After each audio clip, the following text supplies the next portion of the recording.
ප්‍රේමය නිසා විඳින දුක් කන්දරාව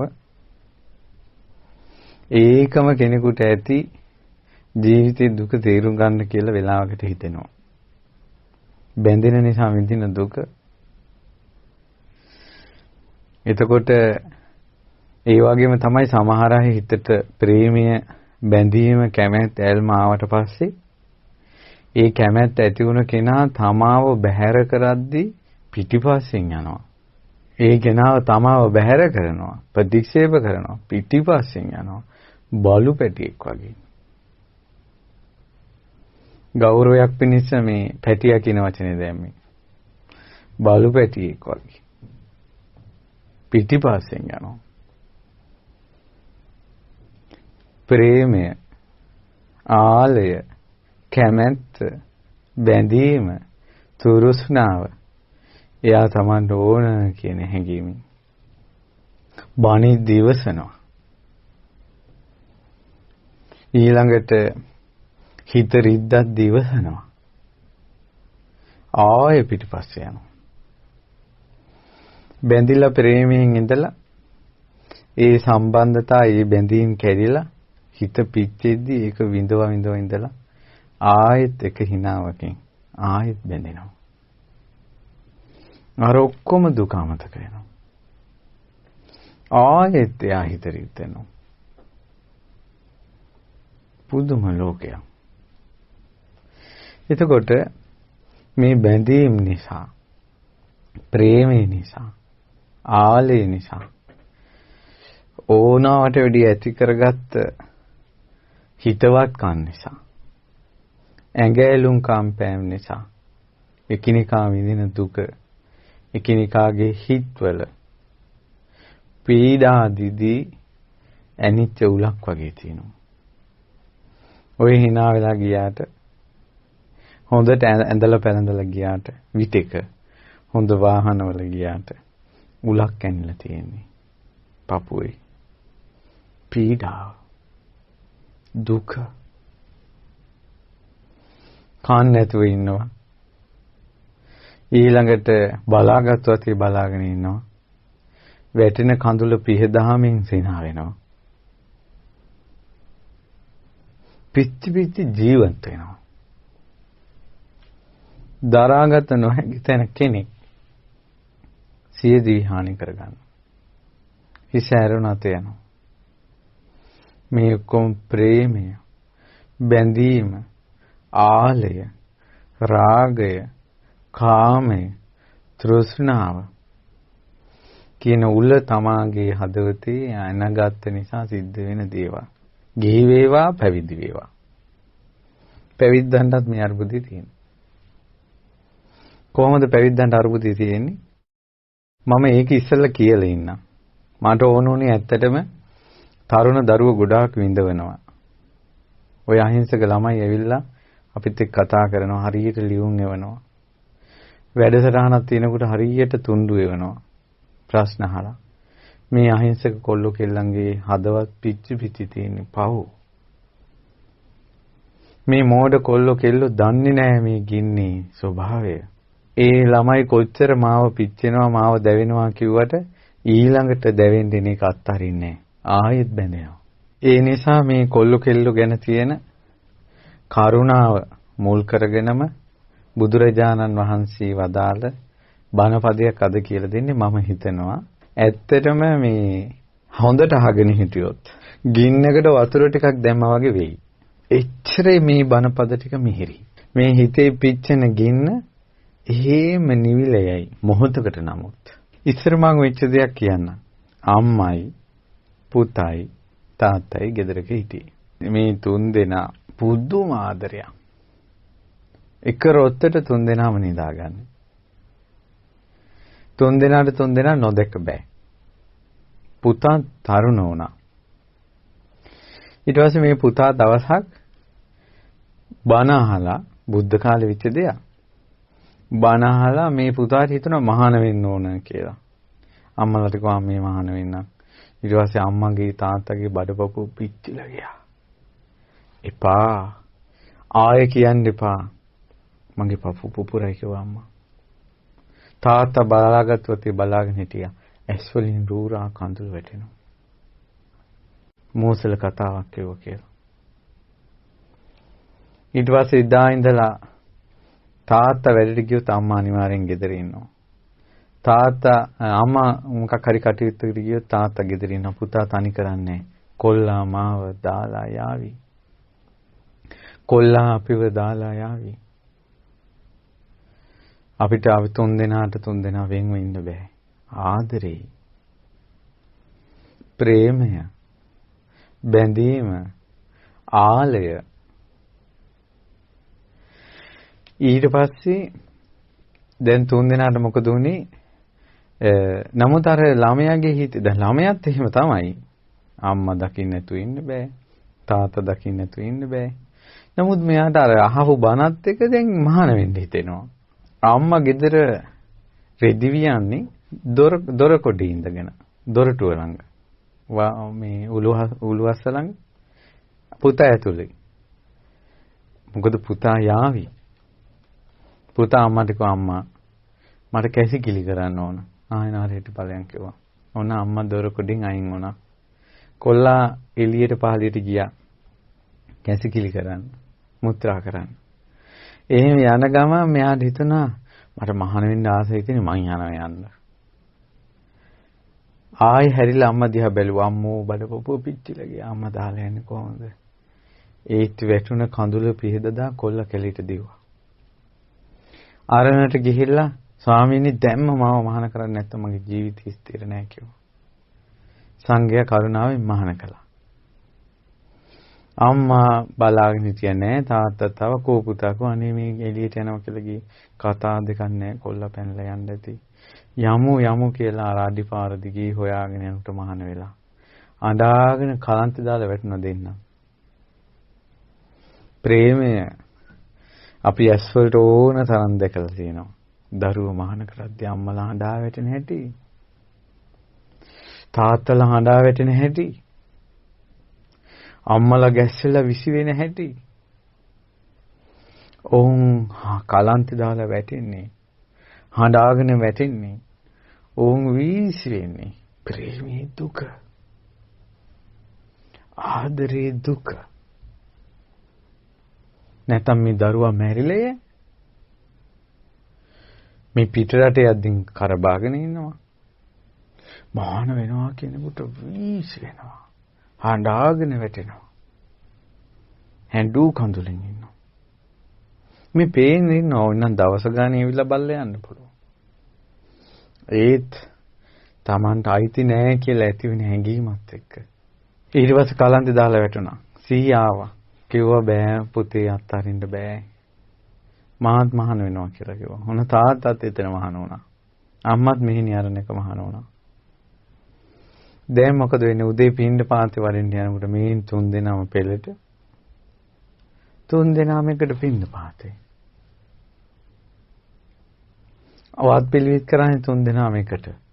අවස ධර්ම සාකච්ඡාව තුන් දෙනාම එකට. බලන්න මේ හැම එකම එකට කළාට ඇතුලේ පෝෂණය වෙනවා බැඳීම. කරන්නේ දහම් කතාව. ඒ වුණාට ඇතුලේ බැඳීම. ප්‍රේමය. එකට වන්දනාවට යනවා, එකට දානෙට යනවා. හොඳයි යෝවත් පිළිවෙත් හොඳයි. නමුත් එකටමයි මේක කරන්නේ. ඇතුලේ පෝෂණය වෙනවා බැඳීම, ප්‍රේමය, ආලය. ඊට පස්සේ භාවනා කරන්න එකට. භාවනා කිරීම නරකක්ද? නෑ. එක ළඟ භාවනා කරනවා. ඇතුලේ පෝෂණය වෙන්නේ ප්‍රේමය, ආලය, කාමය. ඊට පස්සේ මෙහෙම ඉන්නකොට දැන් සංඝයාට බුද්ධ කාලේ මේක එච්චර හුරු දෙයක් නෙවෙයි. ඒ නිසා සංඝයා කිව්වා මේ ඔබ වහන්සේලා එකට මහාන වෙලා මේ එක පවුලේ එකට රොත්තට ඉන්න එක එච්චර හොඳ මදි. කනටවත් ගන්නෑ. ආයෙත් එකට. භික්ෂුණී හවාට භික්ෂුණී ආරාමයට ගිහිල්ලා පවවද උදේම පින්ඩ පාතේ වඩින ගමන් එහෙම ඇවිල්ලා නවතිනවා. ඇවිල්ලා සක්මන් කරන්නේ භාවනා කරන්නේ භික්ෂු ආරාමේ අසල. සාකච්ඡා කරන තුන් දෙනා එකතුව සාකච්ඡා කරන්නේ. ඊට පස්සේ මේ පණිවිඩය භාග්‍යතුන් වහන්සේ ළඟට ගියා. භාග්‍යතුන් වහන්සේ කැඳෙව්වා. කැඳෙවලා දැන් මම කියන විස්තරي පින්වතුනි තියෙන ධම්මපදයේ පිය වර්ගයේ බුදුරජාණන් වහන්සේ ඇහුවා ඇත්තද පින්වත් මහණෙනි මේ එකටමයි යන්නේ එකටමයි එන්නේ එකටමයි කතා කරන්නේ කියලා මේ වගේ මේ සංගය කියන කතාව ඇත්තද කියලා ඇහුවා. ස්වාමීනි ඇත්ත. අපි ආදරේ අපි තුන් දෙනාට. බුදුරජාණන් වහන්සේ වදාලා පින්වත් මහණෙනි ඔය ක්‍රමේ මහානකමට හොඳ නැහැ. වත් පිළිවෙත් කරන එක හොඳයි. පිණ්ඩපාත යන එක හොඳයි. ධර්ම සාකච්ඡා කරන එක හොඳයි. ඒ තුල වැඩෙන ප්‍රේමය හොඳ නැහැ. බැඳීම හොඳ නැහැ. අර ඒ බන්ධනය හොඳ නැහැ කිව්වා. මහණෙනි වෙන්නේ මේකයි කිව්වා. පැවිදි වෙච්ච කෙනෙක් එහෙම ප්‍රේමයෙන් ඇල්මෙන් බැඳීමෙන් හිටියොත් එයා නිවන් මාර්ගයෙන් ඈත් වෙනවා කිව්වා. ඒ නිසා මේ බුදුරජාණන් වහන්සේ වදාලා මේක නිවන් මාර්ගය නෙවෙයි. නිවන් මාර්ගය කියන්නේ මේ කෙලිස් අත්හැරීම. හුදකලාවේ දියුණු කරන ගුණධර්ම කියලා ගාථාවක් වදාලා. මේ බලන්න මේ කතාවේ අවසානයේ හරි පුදුමයි පින්වත්නි. දැන් මම ඔයාලගේ ප්‍රශ්නෙට එනවා. ඔයාලගේ ප්‍රශ්නෙට එන්න කලින් මම මේ බුද්ධ වචනේ මේ සංඝයාට වෙච්ච, හාමුදුරුවරුන්ට වෙච්ච අබැද්දයක් ගැන මේ කියන්නේ.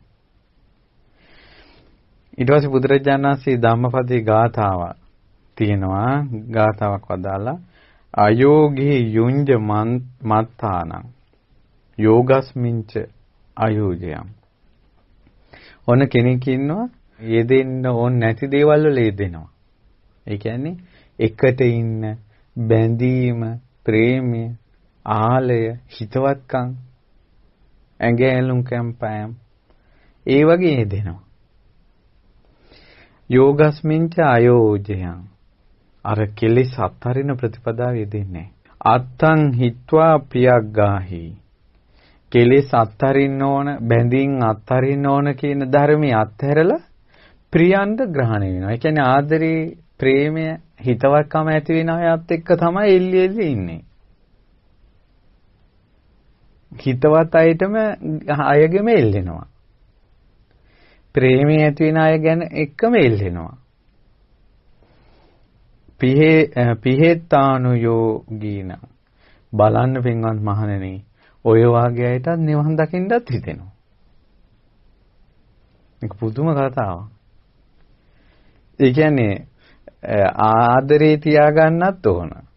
බැඳීම තියාගන්නත් ඕන. එකට ඉන්නත් ඕන, නිවන් දකින්නත් ඕන.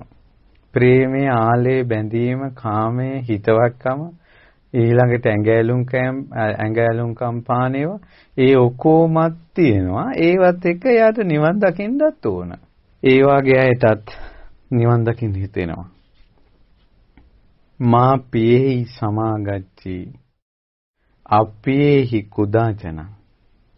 ඒ වාගේ අයට නිවන් දකින්න හිතුනොත් කරන්න ඕන දේ තමයි තමන් ප්‍රිය කරන, ආදරය කරන අයත් එක්ක නිතර ඉන්න එපා. අප්පියෙහි කුදාචන. අප්‍රියයත් එක්ක ඉන්න ඕනත් නැහැ. ප්‍රියයත් එක්ක ඉන්න ඕනත් නැහැ. අප්‍රියයත් එක්ක ඉන්න ඕනත් නැහැ. පියාණං අදස්සනං දුක්ඛං. ප්‍රියය දකින්න නොලැබුණොත් දුකක්. අප්පියාණංච දස්සනං. අප්‍රියය දකින්න කොටත් දුකක්. දෙකම දුක. තස්මා පියං කෛරාත. ඒ නිසා කවදාවත් තවත් කෙනෙකු හා බැඳීමකට යන්න එපා. ප්‍රේමයකට යන්න එපා. ආලයකට යන්න එපා. පියා පායෝයි පාපකෝ. ප්‍රිය වුණොත් කෙනෙකුට හරි ලස්සන වචනයක් පින්වත්නි මේක. කෙනෙකුට ප්‍රිය වුණොත් එයා ලාමක වෙනවා. අපි කියමු භික්ෂුවක් කියලා. භික්ෂුවක්ගේ කටින් සතර සතිපට්ඨානය, ඒ උතුම් ශ්‍රී සද්ධර්මය, ශාස්ත්‍රීය ශාසනයනේ මුවෙන් පිට වෙන්න ඕන. ඒකනේ විශ්වගේ වැදගත්කම. මෝරපුකම. මෙයා ප්‍රේමයට වැටුණොත්, බැඳීමකට වැටුණොත් මෙයා ලාමක වෙනවා. බණ කියන කටින්ම බබා කියලා කියනවා. පැටියෝ කියලා කියනවා. රත්තරන් කියලා කියනවා. වස්තුව කියලා කියනවා. සුදු කියලා කියනවා. ප්‍රිය දේ නිසා මේ සනාතන ලෝධාම. ඒතරේ භික්ෂුව ඒ ලාමකෝනේ කුමක් නිසාද? බැඳීම නිසා. පාපී ලාමක බවට පත් වුණා. බැඳීමේ ප්‍රේමේ හිතවත්කම් වල තියෙන දෝෂ කොච්චර හිතවත්කම් වල දෝෂ තියෙනවද කියනවනම් ඔය හිතවත්කම් වැඩි වුණාට පස්සේ තමා ළඟ ඉන්න තමන්ගේ සබ්‍රහ්මචාරින් වහන්සේලාට මල්ලි කියලා කතා කරනවා. මල්ලි ස්වාමීනි ආශ්මතුන් වහන්සේ පින්වත් ස්වාමීන් වහන්සේ නැත්නම් හාමුදුරුවනි කියලානේ කතා කරන්න ඕන. හිතවත්කම් වැඩි වුණාට පස්සේ බැඳීම් වැඩි වුණාට පස්සේ මල්ලියා කියනවා. අපිට ඇහිලා තියෙනවා හාමුදුරුවෝ කියනවා. මට ඇහුන්නේ නැද්ද මචං කියනවා විතරයි. ඇයි මම මේ බණ වලට හැමතැනම යනවනේ. ඒ ඇහිච්ච එකක් මම කියන්නේ. මටත් කියලා තියෙනවා මම එක තැනකට ගිය වෙලාවක හාමුදුරුවෝ මාත් එක්ක හිතවත් වෙලා හොඳටම හිතවත් වෙලා ළඟට ඇවිල්ලා මල්ලි කියලා කතා කරේ. එතකොට මේ සාසනික ව්‍යවහාරයේ පවා පහත් උනේ හිතවත්කම.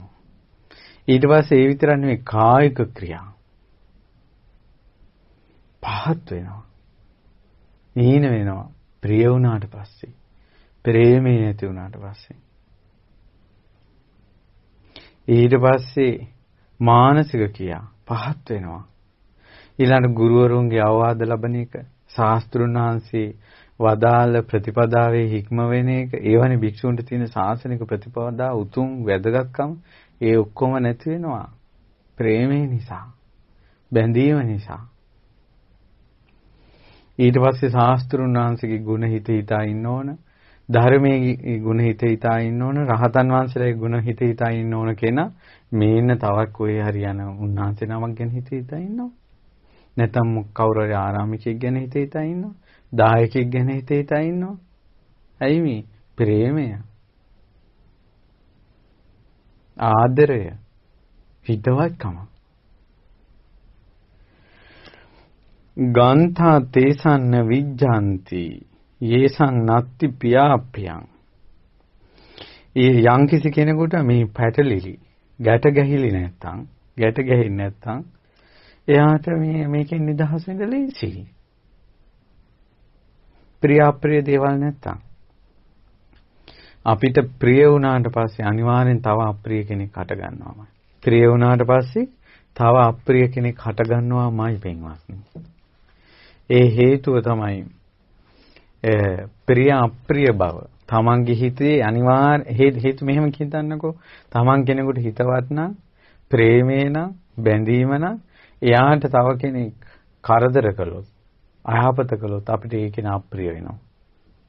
ඊළඟට තමන්ගේ බැඳීමට, ප්‍රේමයට කවුරු හරි බාධා කළොත් එයා අප්‍රිය වෙනවා. ඒකනේ ඔය පොඩි පුංචි කාලේ අම්මා තාත්තා ගැඟි දෙවිටි ඉඳලා පස්සේ යාළු හිත මිත්‍රාදිකං ප්‍රේමය ආලය හටගත්තට පස්සේ අම්මලා ඒවට එපා කෙනෙකුට අම්මලා අප්‍රිය වෙනවා. තාත්තා අප්‍රිය වෙනවා. අකුල් හෙලන අය අප්‍රිය වෙනවා. ඒවට විරුද්ධව කරුණු කියන අය අප්‍රිය වෙනවා. ගුරුවරු අවවාද කළොත් ඒ ගුරුවරු අප්‍රිය වෙනවා. ඇයි මේ? ප්‍රිය දේ මුල් කරගෙන. ඒ නිසා පින්වතුනි සනාතන ලෝධහම තමයි මේ ධර්මයක් දන්නේ නැති සත්වයා, බුදු කෙනෙක්ගේ ශාසනය පිහිට නොලබන සත්වයා ඒකාන්තයෙන් බැඳි යනවා, ගැටි යනවා. මැරෙන කල්ම තියෙන්නේ ඇලෙනවා ගැටෙනවා, ඇලෙනවා ගැටෙනවා, ඇලෙනවා ගැටෙනවා. ඔච්චරයි මැරෙන කල්ම. ඒ නිසා මේ සංසාර දුකෙන් නිදහස් වෙන්න නම් ප්‍රිය ආයත් එක්ක වැඩිපුර ඉන්න හොඳ නැහැ. මේක මේ ඔයාලා ගෙවල් වලට කල්පනා කරලා මේ ආයෝනිසෝ මනස්කාරය දෙන්න එපා. තමන් මේක තේරුම් ගන්න මොකද්ද මේ කියන්නේ කියලා. ඉතින් මේක ඔයාලට තේරුණාද නැද්ද දන්නේ නැහැ. අර ආන්දරෝ දෙනමයි මෑනියෝ හිටියානේ. තේරුණේ නැහැ.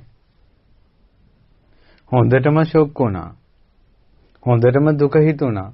අපිට එකට ඉන්න එපා කිව්වා කියලා. අපි වෙන් කරන්න හදන බුදුරජාණන් වහන්සේ කියලා එතනින් නැගිටලා ගිහිල්ලා සිවුරු තියලා 3 දෙනාම සිවුරු ඇල්ලලා ගෙදර ගියා. බුදු කෙනෙක් ළඟත් ගියා. බුදු කෙනෙක් ළඟත් ගියා.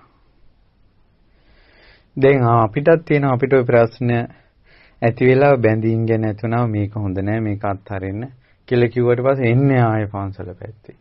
ආයෙ කතා කරන්නේ ඔබ වහන්සේත් එක්ක කියලා යනවනේ. ඔය සංස්කාරය තමයි වැඩ කරන්නේ. ඔය සංස්කාරය වැඩ කළා බුදු කෙනෙක් ළඟත්. බුදුරජාණන් වහන්සේ අවවාද කරද්දී බැඳීම අත්හැර ගන්න බැරුව, ප්‍රේමිය අත්හැර ගන්න බැරුව ආයෙත් අර ලාමක බවටම වැටෙනවා. ඔය බුද්ධ කාලේ විච්ච දේවල්. හරි ලස්සන බණපදයක් එකේ තිබ්බා. මා පියේහි සමාගච්ඡේ ප්‍රියං හා නිතර ඉඳපා. අප්පේහි ච කුදාචනං අප්‍රියං හා ඉන්න ඕන නැහැ. පියාණන් අදස්සනං දුක්ඛං ප්‍රියදී ප්‍රියාය ඇති වුණොත් එහෙම බලනවා. ධනට වැඩියත් බලනවා කෝ අපේ හිතවත් හාමුදුරුවවද. ඊට පස්සේ වන්දනාවට ගියත් බලනවා කෝ මගේ හිතවත් හාමුදුරුවෝ ඉන්නවද කියලා මම මේ ධම්මපදයේ ගාතාවට අනුව කියන්නේ මේ. අප්‍රිය අය ඇති වුණත් එහෙමයි. දම්පොල්ලේ Taman ළඟ අප්‍රිය කෙනෙක් ඉඳගත්තොත් මෙහා මෙතෙන්ද ඇවිල්ලා. වන්දනා වෙලාවේ ළඟ ඉඳගත්තොත් මෙහා මෙතෙන්ද ඇවිල්ලා. ඒ වගේ මේ ප්‍රිය අප්‍රිය භාවයත් එක්ක ගැටෙන්න ගියාම එයාට වැහෙන්නේ නිර්වාණ මාර්ගය. ඔය ඒ කාලේ භික්ෂුන් වහන්සේලාගේ ජීවිත කතාවක් ඇසුරින් ওই විස්තරයක් කළේ. දැන් ආපහු ඔයාලගේ ජීවිතේට කිඳා බහින්න. මේ ලෝකේ Taman කෙනෙකුට හිතවත් වුණා නම්, මේ ලෝකේ Taman කෙනෙකුට බැඳුනා නම්, මේ ලෝකේ Taman කෙනෙකුට ආදරය කළා නම්, මේ ලෝකේ Taman කෙනෙකුට සෙනෙහවන්ත වුණා නම් අනිවාර්යයෙන්ම බලන්න විඳපු සතුටට වැඩිය ගොඩාක් විඳලා තියෙන දුක හිත රිදෙනවා. Tamanට ඕන විදිහට කතාව නැතිකොට, Tamanට ඕන විදිහට සිනාව නැතිකොට, Tamanට ඕනකොට වේදිහට ළඟට එන්නේ නැතිකොට දුක හට ගන්නවා. වචනයකින් හිත රිදෙනවා. එක වචනයකින් දවස් ගණන් විඳවනවා. බලන්න ඔබ දිස. ඔබ දිස බලන්න. ප්‍රේමය නිසා නැද්ද විඳින්නේ දුක කියලා. ප්‍රාණීන් කෙරෙහි පමණක් නොවේ. ගස් කොළන් වලට පවා ප්‍රේමය, ආදරය, බැඳීම. මල් ගහක ලස්සන මල් පිපිලා තිනකොට ආසයි. නිතර බලනවා. කවුරු හරි මල් ටික කඩාගෙන ගියාට පස්සේ දුකයි. සතා සිව්පාවට ගොඩාක් ආදරයි. ආදරය කරලා මේ සතා සිව්පාවට ලඩක් වුණාම හරි දුකයි. ගෙදර බලු පැටියෙකුට පූසෙකුට තියෙන ආදරේ බැඳීම බලන්න. අර මම දන්න හිතවත් පවුලක් තිබ්බ බලු පැටියෙක් කොහොම හදලා ඊට පස්සේ බල්ලා මැරුණා. මැරිච්ච දවසට ඒ බලු පැටිය හදන්න හිටපු පුතා පිටරට හිටියේ. ඊට පස්සේ අම්මා කිව්වා මේ බලු පැටිය මැරුණා මෙහෙමයි කියලා. ඔක්කොම හඬා වැළපුණා. නෑ මට යාගේ මිනිහා හරි බලන්න ඕන කියලා දැන් ෆෝන් එකකින් වීඩියෝ කෝල් එකක් කරන් දැන් අර පිටරට ඉන්න පුතාට පෙන්නන්න අර දවස් 3-4 කලින් වලේ දාපු අර බල්ලගේ මේ වල ගොඩ දැම්මා කියන්න බෝ. පැත්තම ගන්ධසහරයි. ඒත් ඕන. ඒ ගඳ ගන්න කුණ බලන්න ඕන. ප්‍රේමය. ආලය. රාගය. පුදුම සාගත දුකක් මේක. ඉස්සර බුද්ධ කාලේ කොහොම කෙල්ලෙකුට ආදරය කරලා තරුණින් ඒක ගැනම හිත හිතා ඉඳලා කාලයක් ඉතින් හොය යනවා. හොය යනකොට ඒ කෙල්ල මැරිලා. සෝනට දාලා. සෝනට ගිහිල්ලා කොහෙටද දැම්මේ කියලා මිනිස්සුන්ගෙන් අහවල් තැනට කිව්වා. යනකොට ඇට සැකිල්ල විතරයි. ඇට කටු ටික විතරයි. ඒ කියන්නේ එච්චර කලින් මැරිලා තියෙන්නේ. ඒ ඇට කටු ටික බදාගෙන අඬලා තියෙනවා. ඇට කටු ටික බදාගෙන අඬලා තියෙනවා. ඇට කටු ටික බදාගෙන ඉඳලා තියෙනවා. ඒ ඇට කටු ටික බිරිඳ කරගෙන තියෙනවා. කොහොමද රාගය, කොහොමද ප්‍රේමය, කොහොමද බැඳීම? ඒකට එච්චර දුකක් විඳිනවා. ඊළඟට ඒ අපි ආදරය කරන, බැඳුන ප්‍රේමය ඇති කරගන්න කෙනා තමන්ගේ හිත කොච්චර රිද්දක්ද තමාව ගණන් නොගෙන ඉදිද්දී තමාව බැහැර කරද්දී බල්ලෙක් වගේ පිටිපස්සෙන් යනවා. ওই බලු පැටවුනේ පයින් ගහන්න පිටිපස්සෙන් යන්නේ. ඒ වගේ යනවා. ප්‍රේමයේ දෝෂ කිසි කෙනෙකුට වචනයක් කියන්න දෙන්නේ නැහැ. ප්‍රේමයේ දෝෂ. ඊට පස්සේ මේ ප්‍රේමයේ මේ බැඳීම මානසික ලෙඩකුත් එක්ක එකතු වෙච්ච ගමන් දැන් ඊයේ අපි මුණ ගැහෙන්න ආවා පවුලක් මේ ප්‍රේමයේ දෝෂ දිහා බලන්න ආදරෙන් S2 වගේ හදපු දුව යම්මයි තාත්තයි දාරා ගිහිල්ලා. ඊට පස්සේ අහලා අම්මා ඇයි දුව අපිව දාලා ගියේ කියලා. නෑ මං යාළු වෙච්ච මේ කොල්ලා අඬනවා කොල්ලා ගෑස් වලින් කඳුළු වැටෙනවා බලන්න මං කැමති නෑ. එයා වෙනුවෙන් මං ඕන දෙයක් කරනවා. ඊට පස්සේ කියලා ඇයි දුව මේ අම්මගේ තාත්තගේ ගෑස් වලින් කඳුළු වැටෙනවා උඹට පේන්නේ නැද්ද? දැනෙන්නේ නෑ. ඇයි අතෙන්ට වැඳිච්ච බැඳිල්ල. ඊට පස්සේ අම්මයි තාත්තයි දුව ගෙන්නගෙන ආවා. ඊට පස්සේ ආයෙක් දුව ගියා අර කොල්ලත් එක්ක. ඊට පස්සේ ගිහිල්ලා කිව්වා ආයෙ අම්මලා අඬලා කෙල්ල ගෙන්නනවා. ඇයි දුව අපිව දාලා යන්නේ? දාලා යන්න එපා. දැන් අම්මලාගේත් බැඳීමනේ ඔය. යන්නේ කාට යන්න දීලා උඹ විඳ ගන්න කර්මෙ විඳවපන් කියලා ඉන්නේ නැතුව. පිටිපස්සෙන් ගිහිල්ලා ඇයි මේ අරන් එන්නේ? ඒත් බැඳීමනේ. ඒක හොඳයිද නරකයිද කියලා මම විනිශ්චය කරන්නේ නැහැ. මම මේ කෙලෙසයක් ගැන කියන්නේ. බැඳීම, ප්‍රේමය, විඳින දුක. ඊට පස්සේ ආය අරන් එනකොට කිව්වා නෑ අම්මා. මං ගියේ එයා මගේ නම අතේ කොටා ගත්තා පච්චේකින්. මගේ නම. එයා මං වෙනුවෙන් එච්චර කැපවීමක් කළා. ඒ නිසා මං එයා අත්හරින්නේ. ඒ වෙලාවේ ඒ අම්මගේ හැටි ටිකක් මෑත් කළා. බඩ පෙන්නුවා අර කෙල්ලට. බලාපන්. කියන්නේ ළමයි ඉපදිලා තියෙන සීස කළා. උඹ ඉපදෙනකොට මට ඇති වෙච්ච පච්චේ ගැන උඹට හිතෙන්නේ නැද්ද? පුදුම රාගතයි. කෙල්ලගේ හිතට යන්නේ. එයා මගේ නම අතේ කොටා ගත්තා. පුදුම රාගතයි. මේ කෙලෙසයක් විසින් මේ සත්වයාව නටවන නැටවිල. ඊට පස්සේ දැන් බලන්න මං කියන්න ගියේ ඔය ප්‍රේමයේ බැඳීම කියන එක ලෙඩත් මානසික ලෙඩත් එක්ක එකතු වෙච්ච ගමන්. දැන් කොල්ලත් වහ වැටිලා කෙල්ලට. දවසක් මගේ සුදුමැණික කියලා දැන් මේ කෙල්ල ආදරෙන් තියාගෙන ඉන්නකොට ඒ ගෙදර චූටි පූස් පැටියෙක් අර කෙල්ල දිහා බලාගෙන ඉඳලා. ඊට පස්සේ අර කොල්ලා උඹ මගේ සුදුමැණික දිහා පෙරේත කමට බලා හිටියා නේද කියලා පූසා උස්සලා පොලේ ගහලා. ලෙඩ නේද මේ? අසනීප නේද මේ? මොකද්ද මේ 10? ප්‍රේමය බැඳීම ආලය රාගය ඔය වගේ සිද්ධියක් ඉස්සර වෙලා තියෙනවා පෙරම් පුරණ බෝධිසත්වයෙකුට. ඒ තමයි තමන්ගේ බිරිඳට පුදුම ආසාවෙන් ඉඳලා එහෙම ඉන්නකොට එයා කැමති නෑ තව කෙනෙක් බිරිඳට කතා කරනවට hina වෙනවට ළඟට එනවට කැමති නෑ. ඊට මෙයා යුද්ධෙට ගියා. යුද්ධෙට ගිහිල්ලා එනකොට බිරිඳ කිව්වා මේ පුරෝහිතයා මට කරදර කරන්න හැදුවා. ඊට පස්සේ ආපු කේන්තියෙන් ක්‍රෝධයෙන් පුරෝහිතය ඇතුළු සියලු සෙනඟ මරන්න රජුරු තීරණය කළා. කොහොම හරි පුරෝහිත නුවණක්කාරයි. ඒ පුරෝහිත වෙලා හිටියේ අපේ මහ බෝධිසත්වයෝ. ඊට පස්සේ අර රජුරවන්ට කියලා දුන්නා මේකේ ආදීනව මේක සත්‍යයක් නෙවෙයි බිරිඳ බොරුවට මේක කියලා තියෙන්නේ කියලා. අවසාන රජුරවන්ට තේරුණා බිරිඳගේ තියෙන වලත්තකම නිසා මේ අනිත් අය පොළඹවා ගන්න ගිහිල්ලා ඊට පස්සේ තමයි මෙයා ඒකට අවස්ථාව නොලැබුණ තැන මේ මගේ හිතේ ක්‍රෝධය ඇති කළේ. මමත් මේ බිරිඳට ආදරේ වැඩි නිසා ප්‍රේමේ වැඩි නිසා විමසන්නේ නැතුව මේ ධාර්මික මිනිස්සු මරන්න මට හිත ඇති වුණා. මේ ඔක්කොම මේ අකුසල් කරන්න, පව් කරන්න, අහස පොළොව නොහුලන පව් කරන්න හිත නැමුනේ මේ ගෑනිට තියෙන පෙරේතකම නිසා. උපනෝපන් ජීවිතේක ගෑණියෙකුට පෙරේතකමක් නම් ඇති වෙන්න එපා. බැඳීමක් නම් ඇති වෙන්න එපා. අත්හැර ගැනීමට නොහැකි බැඳීමක් නම් ඇති වෙන්න එපා කියලා දැඩිසේ අදිෂ්ඨාන කරලා තියෙනවා. හිත හොඳට ඒකේ වැඩුවා.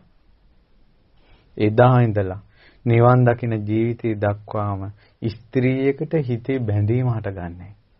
පමණක් නොවේ වෙන කාටවත් අතහැර ගන්න බැරි යාලුකම් හටගන්නේ. කවුද මේ? සාරිපුත්තයන් වහන්සේ. සාරිපුත්තයන් වහන්සේ සංසාරේම අත්හැර ගන්න බැරි ඇති යාලුකම් හටගන්න කෙනෙක් නෙවෙයි. උපනෝපන් ජීවිතේ යාළුවෙක් විදිහට කෝලිතයන් මොග්ගලන් මහරහතන් වහන්සේ බෝසත් කාලේ මුණ ගැහෙනවා. ඒ මුණ ගැහුණා කවදාවත් යාළුවා මාව දාලා ගියා ආතෑරියා කියලා දුක හටගන්නේ නැහැ. කවදාවත් ගෑණියෙක් නිසා දුක හටගන්නේ නැහැ. සාරිපුත්‍රයන් වහන්සේට සංසාරේ පුදුමයි. ඒ කාන්තාවන්ට ප්‍රේත නොවීම, ඒ බැඳීම් වලට අකමැති වීම, ඒ ගුණය කුමක්ද? සාරිපුත්‍රයන් වහන්සේ මොන ගුණයෙන්ද අග්‍ර? ප්‍රඥාවෙන් අග්‍රයි. ඒ නිසා ප්‍රඥාවේ සංකේතයක් තමයි බැඳීම් වලට ආස නැහැ. ප්‍රඥාවේ සංකේතයක් තමයි බැඳීම් වලට පෙරේත නැහැ. ප්‍රඥාවේ සංකේතයක් තමයි ස්ත්‍රීන්ට ප්‍රේත නැහැ. බැඳී ඒ ප්‍රඥාවේ ස්වභාවය තමයි ඇත්ත ස්වභාවය තේරෙනවා, දරා ගන්න පුළුවන්. එහෙනම් මේ බැඳි වැටි පිටිපස්සෙන් යන හිතා දුක් වෙන දවස් ගණන් කන්නේ නැතුව බොන්නේ නැතුව බලාගත්තු යතේ බලාගෙන ෆොටෝ එකට පණ දිදී මැසේජ් එකට පණ දිදී රෑ ලිවෙනකල් අනේ කිය මැසේජ් ගගා මේ ඉන්නේ ඇයි මේ මෝඩකම ප්‍රඥාව නැති දෝෂය. ඔබ දෙස බලන්න. ඔබ දෙස බලන්න. ඔබ කවුරුන්ද කියා. මේ තථාගත ශ්‍රී සද්ධර්මයේ තියෙන නුවණැත්තන් උදෙසායි. ලාමකෝ මේ ලාමක බැඳීම් වලින් විඳවා ඇත්ත තේරුම් ගන්න නැතුව ලාමක භවයේම ගිලී අඳුරේම සිටින කෙනෙකුට නෙවෙයි. බැඳීම් හට ගන්න පුළුවන්.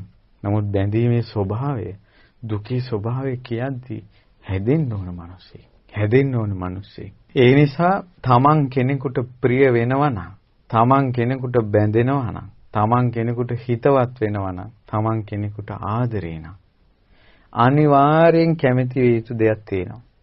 ඒ තමයි දුක. ශෝක පරිදේව දුක්ඛ දෝමනස වලට කැමැති විය යුතුයමයි. උපමාවක් කියන බුදුරජාණන් වහන්සේ.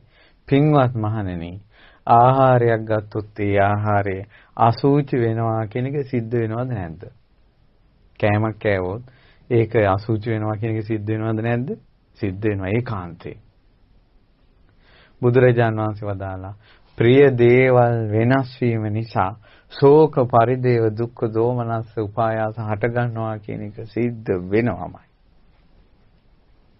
බැඳිච්ච කෙනෙක් නිසා ඒ බැඳිච්ච කෙනා වෙනස් වුණොත් සතුටක් උපදින්නේ නැහැ. දුකම උපදිනවා. ඒ නිසා පින්වතුනි, ඉපදීම මරණයෙන් අවසන් වෙනවා වගේ, තරුණකම වයසට යෑමෙන් අවසන් වෙනවා වගේ, නිරෝගීකම රෝගී වීමෙන් අවසන් වෙනවා වගේ, බැඳීම ප්‍රේමය දුකින්ම අවසන් වෙනවා. ශෝකයෙන්ම අවසන් වෙනවා. හඬ ඉඳ වෙනවා. වැළපෙන්න සිද්ධ වෙනවා. ඒ නිසා කැමැති තරම් බැඳෙන්න, දුකට කැමැති නම් ඕන තරම් ආදරය ඇති කරගන්න, ඕන තරම් ප්‍රේමයෙන් ඉන්න, ඕන තරම් හිතවත්කම් වලින් ඉන්න. දුකට කැමැති නම් දුක් විඳින්න. තවත් මොන දුකක්ද? තවත් මොන දඬුවම්ද? ප්‍රේමයෙන් ආලයෙන් බැඳි ඉන්න අයට අපි ඇයි දඬුවම්? බාහිර දඬුවම් කොමටද? ප්‍රේමයෙන් ආලයෙන් බැඳි ඉන්න අයට බාහිර දඬුවම් කොමටද? ඔවුන් හදවත ඇතුලෙන් විඳින දුක මදිද? මහා හැඩි දැඬි ඊලන්දාරිය අඬනවා ප්‍රේමය නිසා. මහා හැඩි දැඩි ඊලන්දාරිය අඬනවා ප්‍රේමය නිසා. මහා ලොකුයි කියන මිනිස්සු මේ කඩාංගන වැටෙනවා ප්‍රේමය නිසා. මහා ලොක්කෝ වගේ කතා කරන අය චූටි බබාලා වගේ කතා කරනවා. ප්‍රේමය නිසා. අවසානයේ උන්ගේ දැස් රතු වෙනවා. ඇස් වලින් රූරා කඳුළු වැටෙනවා. ප්‍රේමය නිසා. ඒ නිසා ඕන තරම් බැඳින් ඇති කරගන්න හදන්න ආසන. වැළපෙන්න ආසන. පින්වතුනි ජාතක කතාවල තියෙන කොල්ලෙක් කෙල්ලෙකුට බැඳුණා කියන්නේ. ඒ කෙල්ල ඒ ආදරයෙන් වෙනස් වෙන්නේ නැත්තම්, ඒ බැඳීම වෙනස් වෙන්නේ නැත්තම්, කාපු කෑම අසුචි වෙනවා කියන එකත් වෙනස් වෙන්න ඕන කියනවා. කන කෑම බීම අසුචි වෙනවා කියන එක සිද්ධ වෙනවා නම්, කෙල්ලෙක් වෙනස් වෙනවා කියන එකත් සිද්ධ වෙනවා කියනවා. තව සමහර අය ගොඩාක් දුක් විඳිනවා. තමන් එයාට ආදරය කරනවා. එයා තමන්ට ආදරේ නැහැ.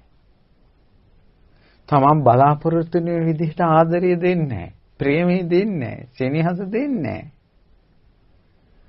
එයා සමහරට අපිව අත්හරිනවා. එතකොට අපි පිටිපස්සෙන් යනවා ආදරේ හිඟා කනවා. ප්‍රේමය හිඟා කනවා. හිතවත්කම හිඟා කනවා. මාව අත්හරින්න එපා කියලා කියනවා. ඔබ කැමතිද ඒ වාගේ තැනකදී උත්තරයක් ගන්න විදිය බුදු කෙනෙක්ගේ වචනේ ඉගෙන ගන්න ආස නැද්ද? මම නම් ආසයි. මං ආසයි ඒ වගේ තැන්වල බුදුරජාණන් වහන්සේ මොනවද දේශනා කළේ කියලා දැනගන්න. ඔයාලා අතරත් ඇති ඒ වගේ අය. ඒ නිසා මං හරි ලස්සන කතාවක් කියලා දෙන්නම්. තමන් කෙනෙකුට ගොඩක් ආදරය කරද්දි එයා අපිට ආදරය කරන්නේ නැත්තම් ඒ වගේ තැනක කොහොමද උත්තරයක් ගන්නෙ? හරි ලස්සන කතාවක්. මේක ජාතක කතාවක්. ඒ ජාතක කතාව මං හිතනවා ඉගෙන ගන්න එක හරි වටිනවා කියලා. මේ ජාතක කතාවේ නම පින්වත්නි පක්ක ගෝධ ජාතකේ. මේ ජාතක කතාව තියෙන්නේ අපේ පින්වත් ලොකු ස්වාමීන් වහන්සේගේ නුවණ වැඩෙන බෝසත් කතා පරිවර්තනයේ 34 පොතෙන් තමයි මම මේ ජාතක කතාව විස්තර කරන්නේ. හරි අගෙයි. අපි කෙනෙකුට ආදරය කරද්දී, සෙනෙහස දක්වද්දී, අපි කෙනෙකුට හිතවත් ඉඳිද්දී, එයා අපිව ගණන් ගන්න නැත්තම්, එයා අපිට මේ එයාගේ මේ රෙස්පෙක්ට් පෙන්නනවා නම්, එයා ගණන් උස්සනවා නම්, දැන් හරියට තියෙනවනේ ගණන් උස්සන එක. එතකොට මොකද කරන්නේ? ඒ දවස්වල බුදුරජාණන් වහන්සේ වැඩ හිටියේ සවැත් නුවර. ඉතින් ඔය අතර මිනිස්සෙක් ඈත ගමක මිනිස්සෙකුට ණයක් දුන්නා. ඒ මිනිසයා ණය ගෙවන්නේ නැහනේ. ගෙදරුන් දැත් එකතු වෙලා මේ මිනිසයා ඈත ගමට ගිහිල්ලා කොද්දීපල්ලා ණය. අර මිනිස්සු ඉතින් ණය ටික හරි ගස්සලා දුන්නා. ඒකත් අරන් මගදී එනකොට කැලේ මැදින් වැද්දෙක් හම්බ වුණා. ඒ වැද්දා මේ මිනිසුන්ට ගෙවුවා උඹලා ඉතින් දුර ඉඳලා දෙන්නේ. අනේ හරි දුර ඉඳලා.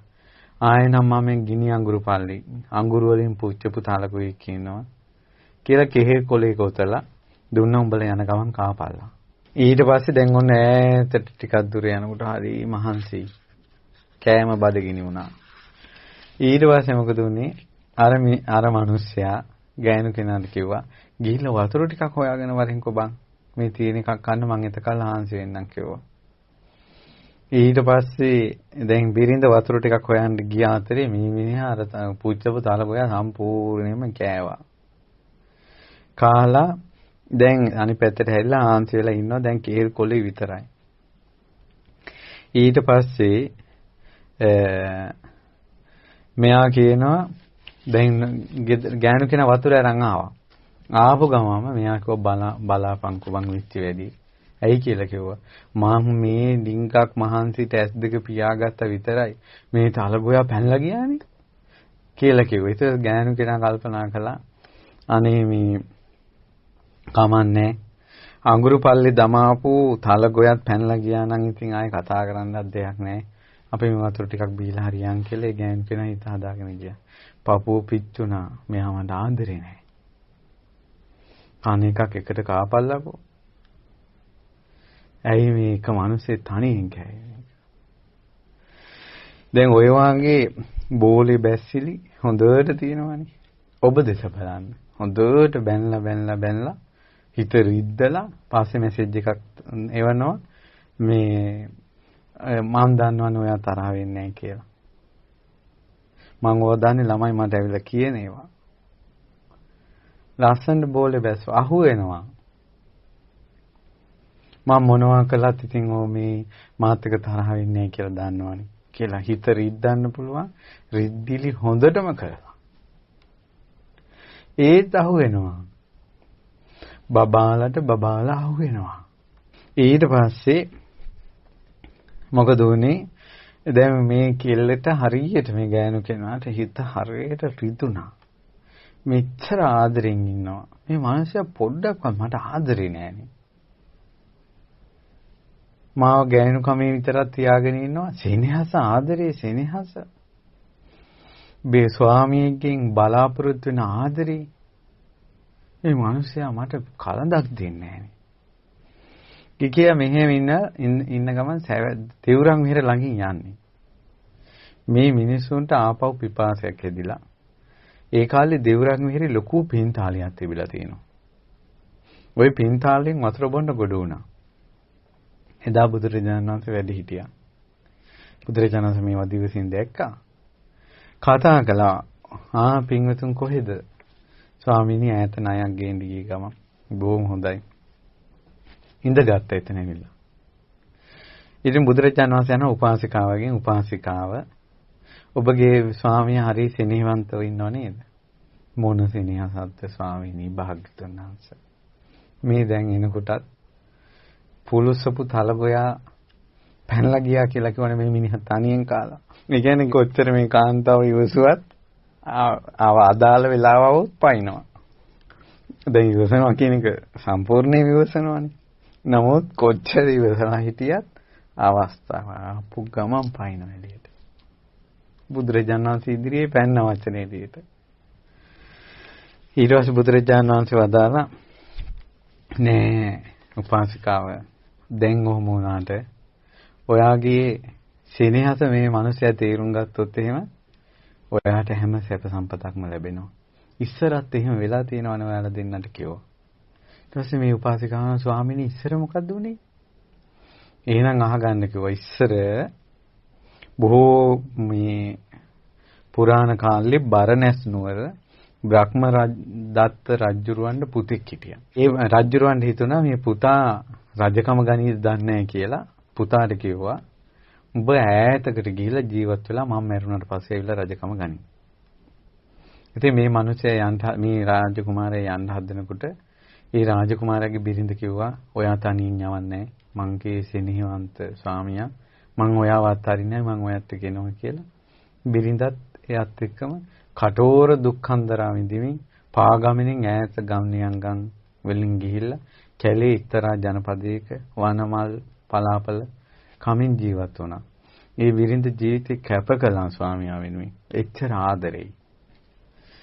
ඊට පස්සේ ඔන රජුරෝ මැරුණා.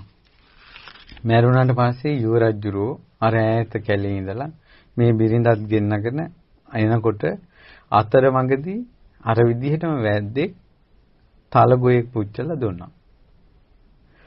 අතරමඟදී කණ්ඩ කියලා. ඊට පස්සේ දැන් ගිනි අඟුරු වලින් පුච්චපු තලගොයෙක්. ඊට පස්සේ මෙයා තොතාගෙන ඔහොම යනකොට ආයේ මගදී මහන්සි වෙලා බඩගිනි වෙලා කිව්වා බඩගිනි ඉස්සල වතුර ටිකක් හොයාගෙන එන්න කියලා බිරිඳ යවුවා මෙයා ගහක් යට ඉඳගෙන. ඊට පස්සේ දැන් බිරිඳ වතුර හොයගෙන ඇතුළේ යන අතරේ දැන් මෙයා මොකද කරේ? තලගොයක් කෑවා. කාලා වාලිගේ හරියේ පොඩි කොට කෑල්ලක් අතේ තියාගෙන හිටියා. පුච්චපු කෑල්ල. අර තලගොයාගේ වාලිගේ පොඩ්ඩක් අතින් තියාගෙන හිටියා. ඊට පස්සේ අරයා වතුර හොයාගෙන එනකොට මෙයා කිව්වා බලාපන් අනේ සොඳුරී වෙච්ච වැඩි. ඇයි කිව්වා? මට මේ ඇස් දෙක පියවිච්ච අතරේ මේ තලගොයා පැනලා යන්න ගියා. මං පැනලා යනකොට අල්ලගත්තේ වලිගේ කඩාගෙන මේක පැන්නා කිව්වා. ඊට පස්සේ ඒ රාජකුමාරී කල්පනා කිව්වා කමන්නේ ස්වාමී අපි යන් මොනව කරන්නද? ගිනි අඟුරු පල්ලි දමලා පුච්චපු තලගොයාත් පැනලා ගියා නම් ආය කතා කරන්නත් දෙයක් නැහැ. ඒ නිසා අපි යන් කියලා. හිතේ පිච්චෙනවා. ඔය සාමාන්‍යයෙන් තේරෙන්නේ නැතිකොට ඒ කියන්නේ සාමාන්‍යයෙන් අපි කතා බහ විශේෂයෙන් කතා නොකලාට ගෙදර ස්වාමියයි බිරිඳයි. එහෙම නැත්නම් ආදරය කරන දෙන්නෙක් එකට ඉද්දී තවක් කෙනෙකුට නොදී අනිත් කෙනා යම් කෑමක් කෑවත් අනිත් කෙනාට ඒක වේදනාවගෙන දෙනවා. ඒක තමයි ප්‍රේමයේ ස්වභාවය. ඒක තමයි ආදරයේ ස්වභාවය, බැඳීමේ ස්වභාවය. ওই දුක විඳින්න වෙනවා. ඒ දුක විඳින්න වෙනවා. කොච්චර මිනිස්සු දුක් අඳරා කියනවද ස්වාමියා තනියෙන් හොටෙල් වලින් කනවා. අර මිනිස්සු ගෙදරදීන් බලාගෙන ඉන්නවා. ඔයගේ දේවල් කොච්චර තියෙනවද? සමහර ගෙදර රණ්ඩු සරුවල් වුණාට පස්සේ දැන් ඉස්සර තියෙනවා ගෙවල් වල දෙන්න රණ්ඩු වුණත් ඇත්තට මේ සෙනෙහසේ ස්වභාවය රණ්ඩු වුණත් මේ කෑම උයන්නේ නැතුව ඉන්නේ. උයලා කෑම එක මේසෙ තියෙනවා. තේ එක හදලා මේසෙ තියෙනවා. දෙන්න කතා නොකලාට. නමුත් අද තියෙන ප්‍රශ්නේ තමයි පවුල් වල දෙන්න රණ්ඩු වුණාට පස්සේ එදාට කෑම නැහැ. උඹට දෙන්නේ නැහැ මං තම්බලා. උඹට තේ හදන්න මෙහි දාසියෝ නැහැ. ගෙවල් වල අරුබුද පිච්චි ඉන්නේ. ආයෙත් දවසක් ඔය දුකත් විඳලා ආයෙ දවස් දෙකක් ගියාට පස්සේ ආයෙ පටලැවෙනවා. ඇයි මේ? ප්‍රේමය, බැඳීම, කාමය, රාගය, රතිය තමන්ට කණ්ඩ බොණ්ඩ නොදී බඩගින්නේ තියපු බිරිඳ සමග ආයෙ සහවාසයට යනවා. බැඳීම, රාගය, කාමය, ප්‍රේමය ඒ දුක විඳින්න වෙනවා. ඒ දුක විඳින්න වෙනවා. මම මේ දහම් කරුණු කියන්නේ ඔබ වෙන් කරන්න නෙවෙයි. ඔබ ඈත් කරන්න නෙවෙයි. විඳින දුක තේරුම් ගන්න. ඒක ඉවසන්න පුළුවන්. ජීවිතේ තේරුම් ගන්න පුළුවන්. දහමේ පිහිට ගන්න පුළුවන්. සත්‍ය තේරුම් ගන්න පින්වත්නි හැමදාම මෝඩකමෙන් ඉන්න එපා. අඳුරේ ඉන්නවා කියලා දැනගෙන අඳුරේ ඉන්න. ඒතර එළියක් දැක්කොත් දුවයි. අඳුරේ ඉන්නවා කියලා දැනගත්තේ නැති කෙනාට එළියක් පෙනුනත් එයාට තේරුමක් නැහැ. ඒකයි. එතකොට පින්වත්නි දැන් ඔන්න බෝධිසත්වයෝ අර දැන් ඔන්න යුවරජුරු ඇවිල්ලා රජ වුණා. බිසව අගමේසිය වුණා මොකවත් නැහැ. අගමේසිය කළා මිසක්කා විශේෂ වරප්‍රසාද තුටුපඬුරු මොකුත් නැහැ. කොහොම හරි මේ බෝධිසත්වය තමයි පුරোহিত වෙලා හිටියේ. පුරোহিতට වැටුණා ඉව. මේ රජුරෝ අගබිසවට ආදරේ නැහැ කියලා. ඊට පස්සේ රජුරෝයි අගබිසවයි රාජසභාවේ ඉන්න වෙලාවේ හොඳට ප්ලෑන් කළා පුරোহিত ඇහුවා අගබිසවගෙන්. ඈබිසව උන්වහන්සේ මේ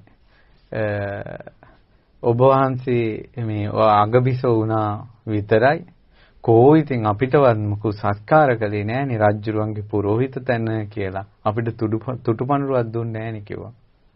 ඊට පස්සේ අගබිසව කිව්වා පුරোহিত පඬිතුමනි ඔබතුමාට මොන තුටුපඬුරු දෙන්නද මටත් මේ අගබිසව කියන නම මිසක්කා ලැබිච්ච දෙයක් නෑ කිව්වා.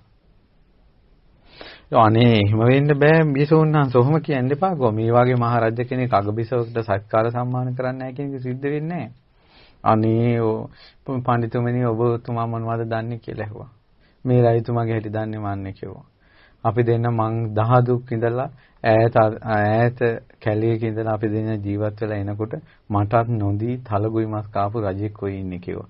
මෙතෙක් ඉවසලා අර ගෑනු කෙනා දැම්මනේ වචනේ රාජසභාවේ. මොනවා ඉවසුවත් ওই පරණ කේස් අදාළ තැනකදී එළියට දාන එක ස්ත්‍රීන්ගේ ස්වභාවයක් කියලා. ඊට පස්සේ පුරোহিত තැන කිව්වා අනේ දෙවියන්වහන්ස ඔහොම කියන්න එපා. අපේ රජතුමා එහෙම කෙනෙක් නෙවෙයි. ඇත්තද රජතුමනි කියලා ඇහුවා. ඊට පස්සේ රජතුමා බිම්බලා ගත්තා. රජතුමනි මේ මෙහෙම දෙයක් වුණාද? රජතුමා නිහඬ වුණා. ඊට පස්සේ අන්න මට කියන්න ඕමනා තියෙන වචන ටික දැන් තමයි තියෙන්නේ. දැන් මං කියන්නේ මම මේක කියන්නේ අපි කෙනෙකුට ගොඩක් ආදරය කරනවා. අපි කෙනෙකුට ගොඩක් බැඳීමයි, සෙනෙහසයි. නමුත් එයා අපිට ආදරය දෙන්නේ නැහැ. එයා අපිට සෙනෙහවන්ත නැහැ. එයා අපිට පීඩාව දෙනවා. එයා අපිව බැහැර කරනවා. එතකොට ඒ වගේ තැනකදී කොහොමද දැන් මෙතන උනේත් එහෙමනේ. බිරිඳ ගොඩාක් ආදරේ ස්වාමියාට ස්වාමියා ආදරේ නැහැ. එතකොට කියනවා මේ හරි ලස්සනයි ඒක. පුරෝහිත සිටු දෙවියට කියනවා යමෙක් තමාට මුදු සිතින් නැමෙයින තමාත් පෙරලා නැමිය යුතුයි. ඒ තමයි තමාට කෙනෙක් ආදරේ මෘදු වචනින් කතා කරනකොට එයාට සැර වෙන්න හොඳ නැහැ. තමා මෘදු වචනේ දෙන්න ඕන. තමා ඇසුරු කරන විට හොඳින් තමාත් ඇසුරු කළ යුතු හොඳින්. තමන් දැහැමිව හොඳින් කෙනෙක් ඇසුරු කරද්දී තමාත් ඒ දැහැමි ඇසුර දෙන්න ඕන. තමාගේ කටයුතු කරන කෙනාට තමාත් පෙරලා උදව් කළ යුතුය. මහත්යාගේ ඇඳුම් බිරිඳ සෝදනවා නම් ඊළඟට උයලා පියලා දෙනවා නම් අතුපතු ගාලා ඔක්කොම වැඩ ටික කරලා දෙනවා නම් එයාගේ වැඩවලට උදව් වෙන්න ඕන. එයා උයනකොට ගිහිල්ලා මේ එළවලු සුද්ධ කරන ඒවා, ඒ උයනකොට උදව් කරන ඒවා, අස්පස් කරනකොට උදව් කරන ඒවා, ඒවා කරන්න ඕන. ඒක තමයි මේ ගිහි ජීවිතේ. දැන් මම පැවිදි ජීවිතය ගැන මුලින්ම කිව්වා. පැවිදි ජීවිතේ බැඳීම කියන්නේ නිවනට බාධාවක්. ප්‍රේමය කියන්නේ නිවනට බාධාවක්. හිතවත්කම් කියන්නේ නිවනට බාධාවක්. අනවශ්‍ය හිතවත්කම්. මේ කියන්නේ ගිහි ජීවිතේ. ගිහි ජීවිතේ මොලොක් වචන gedara තියෙන්න ඕන. එකිනෙකාට උපකාර කර ගැනීම gedara තියෙන්න ඕන. ඊළඟට තමාට අවඩක් කරන කෙනාට තමා හිතවත් වීම පළක් නැහැ. තමාට අවඩ නම් කරන්නේ ඒ කෙනා ගැන හිතවත් වීම පළක් නැහැ කියන. තමා වෙත නොයනා කෙනා වෙත තමා කොමටද යන්නේ? යමෙක් තමාව අත්හරිනනම් තමා දෝ අත්හැර ඔහුට ආසා නොකළ යුතු. ඔය කියන්නේ තරුණ ළමයිගේ ප්‍රේම කතා. තව කවුරු හරි තමාව අත්හරිනවා නම් අත්හැරලම දාන්න. උඹට මාව එපා නම් එපා. මටත් එපා. පිටිපස්සෙන් බලු පැටියෙක් වගේ වැටිගෙන යන්නේ සිංහෙක් වගේ නතර වෙනවා.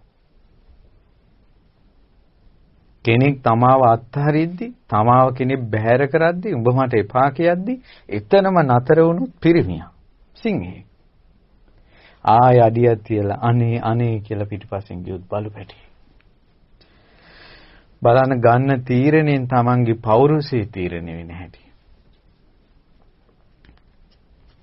පෞරුෂය තීරණය වෙන හැටි. අද කාලේ මොන පෞරුෂයක්ද? අද කාලේ මොන චාරයක්ද? මේ අවුරුදු 15කට විතර 20කට කලින් ඔය අපි ඉස්කෝලේ යන කාලවල.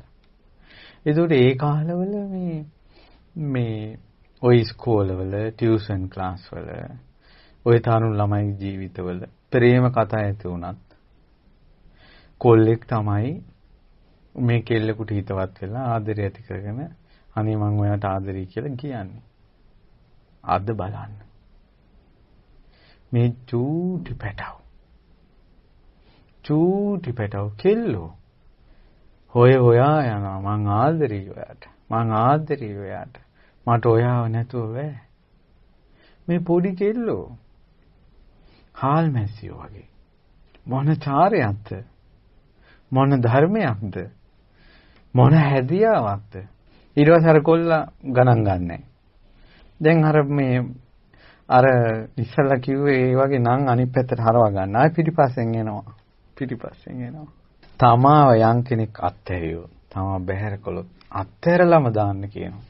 ඒක තමයි කියන සිංහකම. දැන් මේක වරදවා තේරුම් ගන්නෙම පෞල් පන්සල් කඩා ගන්න එපා. මේ කියන්නේ මම මේ කැම්පස් වල ළමයිනේ මේකට දායකත්වය දරලා තියෙන්නේ. මම මේ ඔයාලගේ තරුණ ජීවිතේ දුකක් නිවා ගන්න කාරණාවක් කියන්නේ. පිටිපස්සෙන් යන්න එපා. අත්හරින කෙනා අත්හැරලම දාන්නවා. යමෙක් තමාව අත්හරිනනම් තමාද ඌ අත්හැර ඌට ආසා නොකළ යුතුය. මේ රහතන් වහන්සේලා දරාගෙන ආපු ගාථාවක් විස්තර කරන්නේ. තමාට හිතවත් නැති කෙනා හා ඇසුර පවත්වා පළක් නැහැ. තමාට හිතවත් නැහැ. කොහොමද හිතවත් නැති? කෙල්ලෙක් කියන්නේ ගෙදරකට අම්මට තාත්තට බරක් වෙන්නේ කෙල්ලගේ චරිතය. ටියුෂන් යනකොට පිටිපස්සෙන් ඇවිල්ලා අම්මා කෙල්ල රැකගෙන තමයි කැම්පස් එකට යවන්නේ. රැකිය ආයතනෙට යවන්නේ. එතකොට මේ කෙල්ලගේ ජීවිතේ වටිනාම දේ බවට පත් වෙන්නේ කෙල්ලගේ චරිතය. ඒ කෙල්ල ආදරය කරන කොල්ලා ඒ කෙල්ලගේ චරිතයට හානි කරන්න දෙනවනම් එතන හිතවත්කම නැහැ. පිළිතුරුකම නැහැ.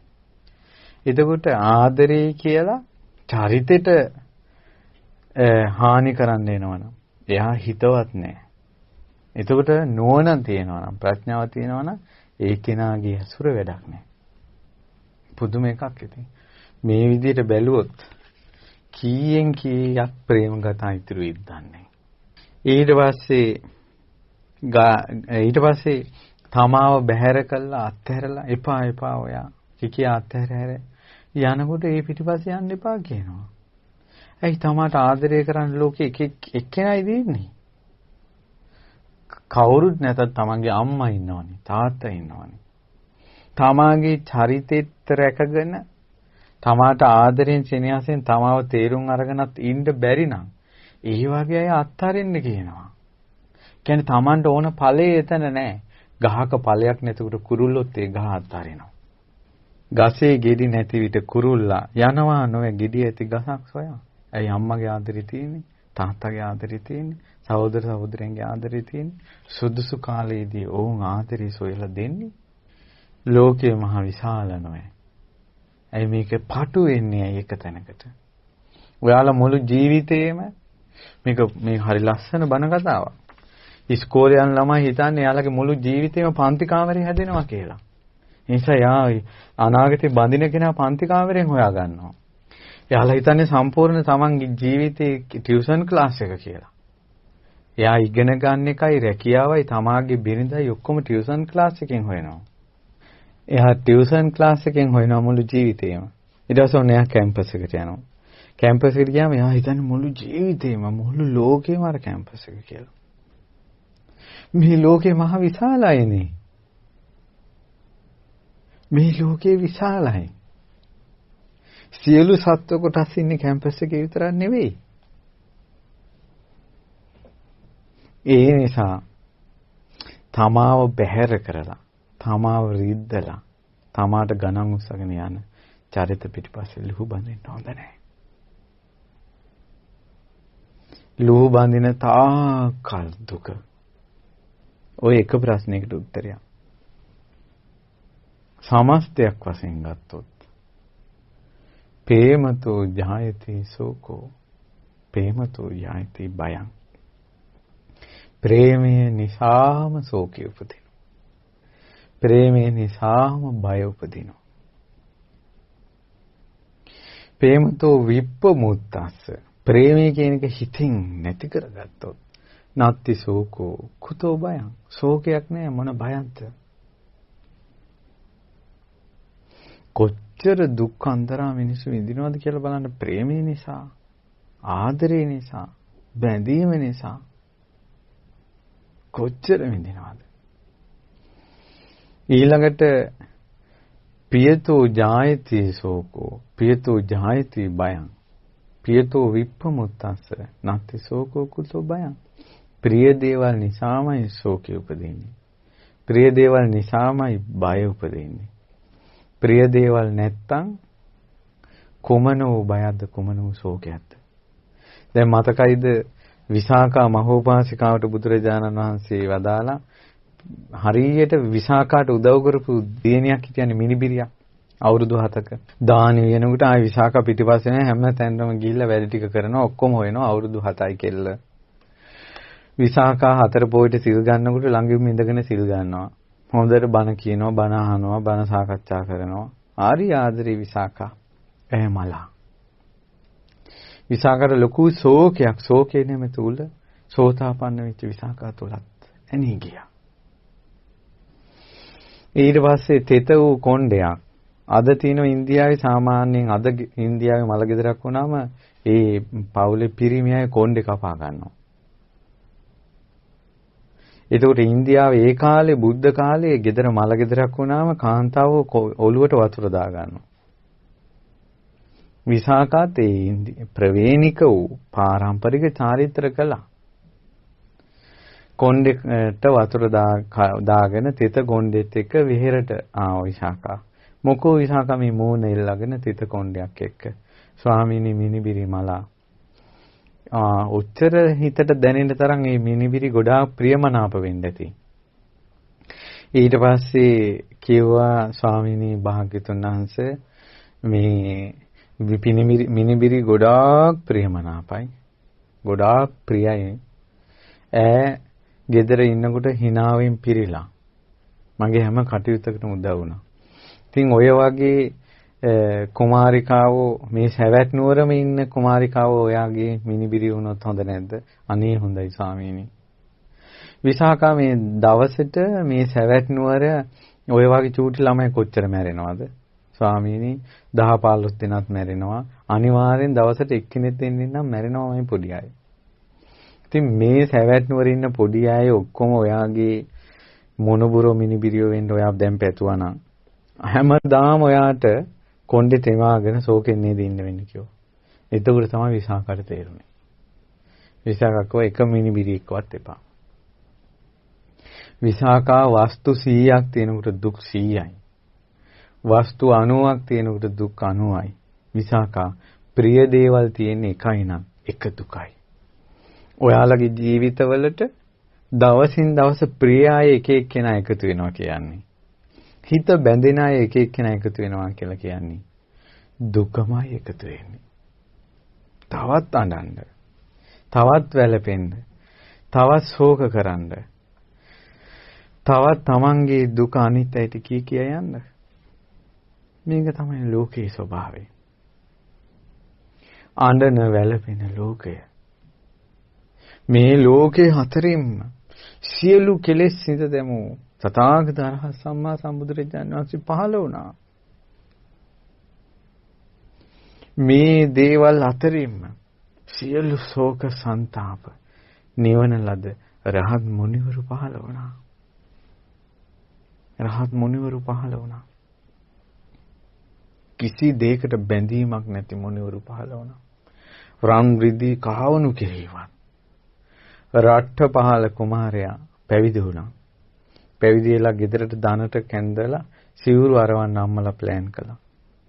කෙල්ලෝ ටික ඔක්කොම ලස්සනට සරසලා දනට වැඩපු ස්වාමීන් වහන්සේ වඩිනකොට ඒ කෙල්ලොන්ගේ ලස්සනට සරසපු කෙල්ලෝ ඉස්සරහට ගෙනල්ලා මේ ඉන්න කන්‍යාව ඔබ වහන්සේ වෙනුවෙන් සිවුර අත්හැරලා ඇවිල්ලා කම්සප් වෙනින්න කිව්වා. ඊට පස්සේ රට්ඨපාල මේ ස්වාමීන් වහන්සේ අහන්නේ කවුද මේ? නැගිනවරු සිහිය උපදව ගන්න කිව්වා. ඊට පස්සේ ගේ මැද විශාල කන්දක් වගේ රෙද්දකින් වහලා තියෙනවා. ඒ රෙදි ටික අයින් කළා. තනිකර රත්තරන්. තනිකර මුතුමැණි. රට්ඨපාල මේ ඔබ වෙනුවෙන් කිව්වා. මේ තියෙන තාත්තගේ වස්තුව විතරයි කිව්වා. මීට වඩා අම්මගේ වස්තුව වෙනම නිදන් වල තියෙනවා කිව්වා. ගෘහපතිය මේ රන් රිදී මුතුමැණික් වලට කරන්න දෙයක් නැත්තම් කරත්තවල පටවගෙන ගිහිල්ලා ගංගානම් ගඟ මැදට දාන්න කිව්වා. කොහොමද? සිංහනාද අද ඕනම එක්කෙනෙක් ෆෝන් එකක් දීලා ළඟට ගෙන්න ගත්තකි. ඈත ඉන්න කොල්ලෝ කෙල්ලන් ළඟට ගේනවනේ මැසේජ් එකෙන්. පොඩ්ඩක් මේ ෆෝන් එකෙන් chat කරලා බලන්න. නෑම ඔබ නැටුණ හැටි. ස්ත්‍රීන් ඇස් ඉදිරියේ තියලා. රන් රිදී මුතුමැණික් කඳු ගණන් ඇස් ඉදිරියේ තියලා. උන්වහන්සේලා සොලවන්න බැරි වුණා. රට්ඨපාල තෙරුන් මය හිතේ ඔය වෙනකොට රට්ඨපාල තෙරුන් රහත් වෙලක් නැහැ. කොහොමද? මෙහෙම බුද්ධ ශාසනය. මෙහෙම බුද්ධ ශාසනය. ඇලින් ගැටින් බැඳින් නැති. ඊළඟට බලන්න මහා කස්සප තෙරුන්ගේ විරාගය. උන්වහන්සේ අවුරුදු 12ක් බද්දා කාපිලානි සමග එකම ඇඳේ වාසය කළා, නිදාගත්තා. ඒ වෙනකොට මේ පිප්පලි කුමාරයා මහා කස්සප තෙරුන්ගේ ගිහි නම පිප්පලි කුමාරයාගේ රූපේ දෙවෙනි වෙන්නේ බුදුරජාණන් වහන්සේට විතරයි. එච්චර ලස්සනයි. හැඩි දැඩි කඩවසම්. බද්දා කාපිලානිගේ ශරීරය ලස්සන දෙවෙනි වෙන්නේ යසෝදරාවට විතරයි. එච්චර සුන්දරයි. ඒ දෙදෙනා අවුරුදු 12ක් එක ඇඳේ හිටියා. රාගසිතක් උපද්දවන්නේ නැතුව. එහෙම මුනිවරු හිටියා. ඒ යසෝදරා මහා රහත් තෙරණියගේ සංසාරේ පිවිතුරු ආදරේ උතුම් බඹසර ඒව සිහි කරන්න. ප්‍රේමයේ දුක විඳිනකොට පූජනීය ප්‍රේමයක් තිබුණ යසෝදරා කතාව සිහි කරන්න. හැබැයි ඒ පිවිතුරු ප්‍රේමයේ තුලත් ලෝක සදාතනික ධර්මතාවය සිද්ධ වුණා. ප්‍රේමතෝ ජායති සෝකෝ ප්‍රේමතෝ ජායති බය.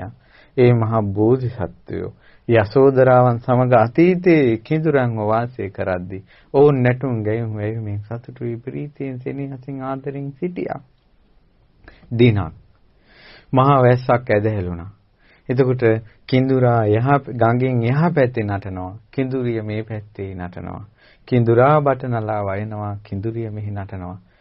ගඟෙන් මේ පැත්තට පයින්නවා මේ පැත්තට පයින්නවා ආදරෙන්. එක මොහොතේ එක අවස්ථාව එකපාරම ගඟේ වතුර වැඩි වුණා. ඈත පේනවා කිඳුරා. ඈත පේනවා කිඳුරිය. දෙන්නා දෙපැත්තක. ජීවිතේට කවදාවත් ඒ කිඳුරයි කිඳුරි වෙන් වෙලා වාසය කරලා නැහැ. ඔය මේ පෙනි හඬා ඉඳලා තියෙනවා. වතුර ඉවරුණ ගමන්ම ඉක්මනට ඇවිල්ලා මේ කිඳුරයි කිඳුරි වෙනදගෙන ගොඩාක් ඇඬුවා. එක දවසක් වෙන්ව වාසය කරපු එක ගැන. එතකොට එදා ඉඳලා එකම එක දවසයි උන්ට අවුරුදු 100 ගණන් ආයුෂ එකම එක දවසයි වෙන්ව ඉඳලා තියෙන්නේ. ඒ කිඳුරයි කිඳුරි සෑම දවසකම රාත්‍රියට ගොඩාක් අඬනවා කියනවා. එකම එක දවසක් වෙන් වෙච්ච එක සිහි කරලා. පිවිතුරු ප්‍රේමයක් තිබ්බ. ජීවිතේටම එකම එක දවසයි වෙන් වෙලා තියෙන්නේ. හැමදාම සතුටින් ඉඳලා තිනවා. එහෙම ආදරයකත් ඇඬිල්ල තිබ්බා. ප්‍රේමය නිසා දුක උපදිනවාමයි. ප්‍රේමය නිසා ශෝකේ උපදිනවාමයි. ප්‍රේමය නිසා වැළපීම උපදිනවාමයි. අඬන එකේ පුදුමයක් නැහැ. කාමතෝ ජායති ශෝකෝ කාමතෝ ජායති බයං කාමතෝ විප්පමුත්තස්ස නත්ති ශෝකෝ කුතෝ බයං. කාමේ නිසා ශෝකේ උපදිනවාමයි. බය උපදිනවාමයි. ඒ නිසා කාමයෙන් රැස් කරගත් දේවල් රකින්න නේද? ගෙවල් දොරවල් ඕනන්නේ. දොරටු අටුකොටු ඕනන්නේ. ගෙවල් වලට ඉබි දාන්න ඕනේ, ලොක් දාන්න ඕනේ. ඒ නිසා නේද? ඒ වගේම CCTV කැමරා ඕනන්නේ ඒක නිසා නේද? පොලිසිය තියෙන්නේ මොකටද? බුද්ධ අංශ තියෙන්නේ මොකටද? ආරක්ෂක අංශ මොකටද? මේ ඔක්කොම කාමයේ රැකීම පිණිසයි. කාමයේ රැකීම පිණිසයි. ඒ නිසා හොඳට කල්පනා කරලා බලන්න මේ සත්වයා විඳින දුක් අන්දරාව ගැන. ඉතින් ඒ නිසා ඊළඟට තමන් දහඩිය මහන්සියෙන් උපයා සපයාගත් දේවල් නැති වෙලා ගියෝ. අවසානයේ රාගයේ කාමයේ මුල් කරගෙනම එකතු කරගත් දේවල් තමන්ගෙන් නැති වෙවි යද්දී මිනිසු මැරෙන්නේ ශෝකයෙන්. මිනිසු මැරෙන්නේ බයෙන්. මල පෙරේතයෝ වෙලා එනවා. ප්‍රේතයෝ වෙලා වෙනවා. සාමාන්‍යයෙන් ගොඩාක් අය ආශා කරනවානේ කාමයට එක. දැන් ඔන්න බලන්න ඉස්සර ලිච්ඡවි කුමාරවරු දෙවරු වගේ ලස්සනට හිටියේ. ඕන් දවසක් සැනකෙලියකට යද්දී ඒ සැනකෙලියකට ඒ රටේම ප්‍රසිද්ධ ගණිකාව ඇවිල්ලා හිටියා. ඊට පස්සේ මේ ලිච්ඡවි කුමාරවරු එක එක්කෙනා කිව්වා මම අද මම ගන්නවා. අනිත් එකෙනා කිව්වා නෑ මේ ඔයා කලින් ඉඳලා තියෙන මම මෙයාව ගන්නවා. කියලා මේක කතාව බහින් බස් වීම සිද්ධ වෙලා අවසානයේ එක්කෙනෙක් කනට ගැහුවා. මොකද යකෝ කනට ගැහුවේ කියලා අනිත් එක්කෙනෙක් ගැහුවා. මේ රණ්ඩුව දුර දිග ගිහිල්ලා පොළු අරගෙන කඩු අරගෙන කිනිසි අරගෙන මරාගත්ත රිච්චවි කුමාරවරු. දිව්‍ය පිරිසක් වගේ ගියාය. අවසානයේ මිනි කර තියාගෙන ලේ පෙරාගෙන විශාලා මහනුවර ළඟින් යනකොට සංඝයා බුදුරජාණන් වහන්සේට කියා හිටියා බලන්න ශාස්ත්‍රුන් වහන්සේ මේ මිනිසුන්ට වෙලා තියෙන දේ. රතියා ජායති සෝකෝ කාම රතිය නිසා දැක්කද සෝකී ඉපදිච්ච හැටි. රතියා ජායති භයං ජීවිත භය ඉපදිච්ච හැටි දැක්කද. රතියා විප්පමුත්තස්ස නත්ති සෝකෝ කුතෝ භයං. ඒ කාම රතිය හිතෙන් අයින් කළා ගත්තොත් එහෙම ශෝකයක් නැහැ බයක් නැහැ. මේ බෙදා ගන්න බැරුව දඟලවිල්ල එකම ගෑන් ළමයාට මේ කීප දෙනෙක් ආදරය කරලා ඇති කරගන්නා වූ කලකෝලාහල මේ ප්‍රශ්න රැකියා ස්ථානයේ ප්‍රශ්න ගෙවල් වල ප්‍රශ්න මැසේජ් එකක් ආවොත් ඇති වෙන සැකය hina වුණොත් ඇති වෙන සැකය, කෝල් කළොත් ඇති වෙන සැකය, මේ ඔක්කොම කාම ගින්න නිසානේ. දැන් ඕනම තරුණියක් ලස්සන තරුණියෙකුට ලස්සන තරුණියකට ආසයි. කැමති. නමුත් ඒ නිසාමයි බය. ලස්සන ගෑන් ළමයෙක් ඉන්න ගෙදරට යන්තාක් පිරිමිනවද? ඒ හැමතැනකම බයයි ශෝකී උපදිනවා. හොඳට බලන්න. Taman වටිනාම දෙයක් ගත්තොත් අනතුරු ඒකෙන්ම වැඩි. ඉතින් ඒ නිසා මේ කරුණු කාරණා හොඳට තේරුම් ගන්න ඕන. ඊළඟට වැඩි ඕනේ දැන් අර තමන්ගේ කුඹුර වතුරට ගහගෙන ගිය ගොවියා හඬා වැළපුණු වෙලාවේ බුදුරජාණන් වහන්සේ වදාලා තණ්හායි ජායති සෝකෝ තණ්හායි ජායති භයං තණ්හායි විප්පමුත්තස්ස නත්ති සෝකෝ කුතෝ භයං තෘෂ්ණාව නිසාමයි ශෝකය උපදින්නේ තෘෂ්ණාව නිසාමයි බය උපදින්නේ තෘෂ්ණාව නැත්තම් ශෝකයක්වත් බයක්වත් නැහැ කියලා බුදුරජාණන් වහන්සේ වදාලා. ඉතින් පින්තුනි තව කාරණාවක් තියෙනවා. ඔබ ශෝක කරනවා නම් ඔබ යම් දෙයකට බයයි නම් ඔබ යම් දෙයකට ශෝක කරනවා නම් අනිවාර්යෙන් ඒක පිටිපස්සේ තියෙන එක්කෝ ප්‍රිය දෙයක්, එක්කෝ ප්‍රේමයක්, එක්කෝ කාමරතියක්, එක්කෝ කාමයක්, එක්කෝ තෘෂ්ණාවක්. ඔයින්තරව ශෝකේ හටගන්නේ නැහැ. ඔයින්තරව මේ බය හටගන්නේ නැහැ. වැළපීම් හටගන්නේ නැහැ. ඔය ඇස්වල කඳුළු පිරෙන්නේ ඒක නිසා. දැන් ඔය අඬන්නේ සතර සතිපට්ඨානෙ වැඩින්නේ නැහැ කියලාද? ඔය ශෝකේ සතර සතිපට්ඨානෙ වැඩින්නේ නැහැ කියලාද? නිවන නැහැ කියලාද ඔය අඬන්නේ? අඬන්නේ කාමයට. හොයන දේම හම්බ වෙයි. සංසාරෙත් ওই දුකම හම්බ වෙවි. කරන්න දෙයක් නැහැ. සංසාරෙත් ඕකම හම්බ වෙවි.